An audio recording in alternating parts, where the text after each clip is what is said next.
Hi hello నమస్తే welcome to Yashu world YouTube channel అండి. నా పేరు యశోద అండ్ మా ఊరు ప్రొద్దుటూరు.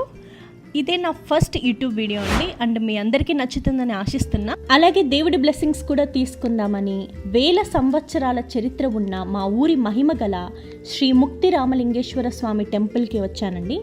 ముందుగా గుడి ప్రత్యేకత ఏంటంటే సాక్షాత్తు ఆ శ్రీరామచంద్రుడు స్వయంగా ప్రతిష్ఠించిన సైకత లింగం అండి. ఇప్పుడు మనం లోపలికి వెళ్ళి స్వామివారిని దర్శనం చేసుకొని గుడి చరిత్ర తెలుసుకుందాం పదండి. అంటే రాజుల కాలంలో కట్టించిన గుడి పాతబడిపోయి పడిపోయే స్థితిలో ఉందని దేవస్థానం వాళ్ళు మళ్ళీ తిరిగి కట్టించారండి. కానీ స్వామివారిని గర్భగుడిని కదిలించలేదు. గుడి ఎంతో ప్రశాంతంగా హాయిగా ఉంటుందండి. అండ్ మనం లోపలికి ఎంటర్ అవ్వంగానే గుడి రైట్ సైడ్ కోనేరు అండ్ కోనేరు ముందు రావి చెట్టు, వేప చెట్టు అండ్ జమ్మి చెట్టు 3 ఉంటాయండి. ఇప్పుడు మీరు వీడియోలో చూడొచ్చు.